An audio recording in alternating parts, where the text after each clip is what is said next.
तो सोचो एक ऐसा एक्टर जिसका नाम सुनते ही एक ही इमेज दिमाग में आती है, सीरियल किसर। जी हाँ, हम बात कर रहे हैं इमरान हाशमी की। 2004 की मर्डर ने उन्हें बड़ा ब्रेकडाउन दिया। किसिंग सीन्स के चलते उनकी इमेज इतनी स्ट्रांग हो गई कि मीडिया ने उन्हें सीरियल किसर का टैग दे दिया। इमरान ने भी माना है कि करियर के एक फेज में प्रोड्यूसर्स और मार्केटिंग ने इस इमेज को एक्टिवली सेल किया और उन्होंने इसका फायदा उठाया, लेकिन एक वक्त के बाद यही टैग उनके लिए लिमिटेशन बन गया। तो इमरान ने ये इमेज कैसे बनाई, इसका फायदा कैसे उठाया और फिर इससे बाहर कैसे निकले, आज हम इसी जर्नी को समझेंगे। Section 1, childhood and journey. Imran Hashmi का जन्म 24 मार्च 1979 को मुंबई में हुआ। उनके फादर अनवर हाशमी एक बिजनेसमैन थे, जबकि उनकी मदर महरा हाशमी क्रिश्चियन फैमिली से बिलोंग करती थी। इमरान ने बताया कि बचपन में उनकी माँ उन्हें चर्च भी लेकर जाती थी, यानी उनकी परवरिश एक मिक्स्ड कल्चर बैकग्राउंड में हुई। उनका कनेक्शन बॉलीवुड से भी था। महेश भट्ट और मुकेश भट्ट उनके रिलेटिव्स थे और पूजा भट्ट, आलिया भट्ट और मोहित सूरी भी उनके फैमिली सर्कल का हिस्सा है। लेकिन इमरान ने शुरू में एक्टिंग को करियर बनाने के बारे में नहीं सोचा था। उन्होंने सैडनम कॉलेज से बीकॉम किया और एक नॉर्मल लाइफ जी रहे थे।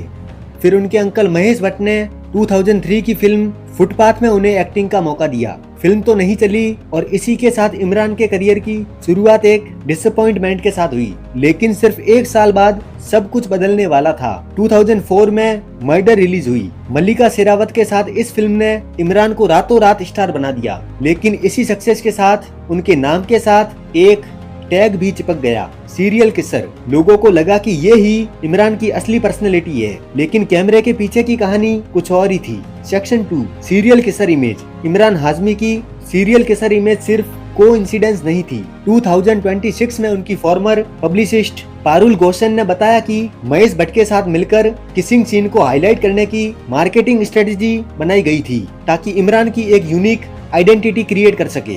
मर्डर के बाद जहर, आशिक बनाया आपने, गैंगस्टर और जन्नत जैसी फिल्मों ने इस इमेज को और भी स्ट्रॉन्ग कर दिया। इमरान ने भी इंटरव्यूज में माना कि प्रोड्यूसर्स और मार्केटिंग टीम्स इस इमेज का फायदा उठाती रही। धीरे धीरे सीरियल किसर उनके करियर का एक एस्टेब्लिश ब्रांड बन गया, लेकिन इसका इम्पैक्ट धीरे धीरे पर्सनल लाइफ पर भी पड़ने लगा। उनकी वाइफ परवीन सहानी ने मर्डर देखते वक्त अपनी जेलेसी का रिएक्शन दिया था और इमरान के फादर को भी उनके इंटीमेट सीन पसंद नहीं थे। फिर भी इमरान का मानना था कि ये उनके करियर का हिस्सा था और इसी इमेज ने उन्हें इंडस्ट्री में एक अलग आइडेंटिटी दी।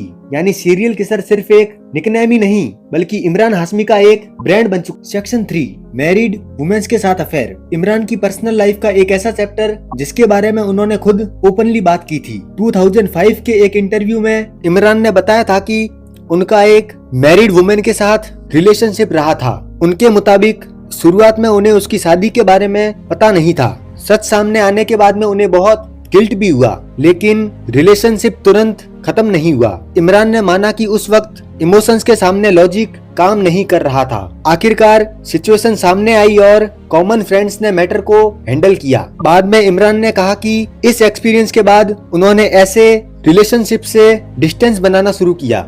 और ये कोई झूठा रूमर नहीं, बल्कि इमरान ने खुद बताया था। उनकी सीरियल किसर इमेज का इम्पैक्ट उनकी पर्सनल लाइफ तक भी पहुंच गया। उनके कुछ रिलेटिव्स को भी हैरानी हुई कि प्रवीण उनसे शादी कैसे कर रही है। यानी स्क्रीन पर बनी इमेज और रियल लाइफ इमरान के बीच ये डिफरेंस काफी इंटरेस्टिंग था। Section 4, industry controversies. इमरान के करियर में कुछ कंट्रोवर्सीज भी काफी चर्चा में रही है। 2014 के कॉफी विद करण के रैपिड फायर राउंड में उन्होंने ऐश्वर्या राय को प्लास्टिक, आमिर खान को बोरिंग और इमरान खान को ओवररेटेड कहा था। बाद में इमरान ने माना कि राउंड जीतने के चक्कर में वो कुछ ज्यादा ही ब्लंट हो गए थे और उन्हें इसका अफसोस भी है। अजहर के दौरान नरगिस फकरी के इमरान की मूंछों को लेकर किए गए फनी कमेंट्स भी वायरल हुए और 2009 में मुंबई में फ्लैट खरीदते वक्त इमरान ने एक हाउसिंग सोसाइटी पर रिलीजन की वजह से एनओसी ना देने का एलिगेंस लगाया था। सोसाइटी ने इसे डिनाई किया और बाद में इमरान ने इस मैटर को एक